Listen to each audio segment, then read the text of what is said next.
Chairman Korangi town Muhammad Naeem Sheikh نے peoples youth skill development programme کے جاری انٹرویو کا جائزہ لیا اور انٹرویو کے لیے آنے والے طلباء و طالبات سے ملاقات بھی کی۔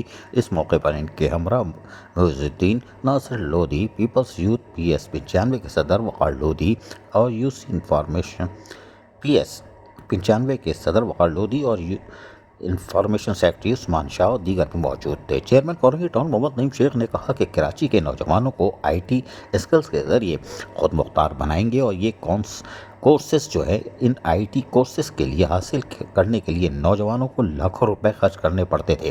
کورنگی ٹاؤن کے اس پروگرام کی بدولت اب انہیں کچھ خرچہ نہیں ہوگا اور فری میں یعنی مفت میں انہیں سہولتیں ملیں گی۔ اور انہوں نے مزید یہ کہ ہمارا عزم ہے کہ ہر سال کورنگی ٹاؤن سے ہزاروں آئی ٹی فری لانسر تیار کیے جائیں جو سندھ کی ترقی میں اپنا کردار ادا کریں گے اور اپنے کورنگی ٹاؤن کا نام روشن کریں گے اور پاکستان کا سب سے لالی پرچم۔ اور یقینی طور پر اب انٹرویوز کا سلسلہ شروع ہو گیا ہے جو خوش آئندہ اختتام ہے۔ عزیز عارف، KBS بلدیاتی نیوز، کراچی۔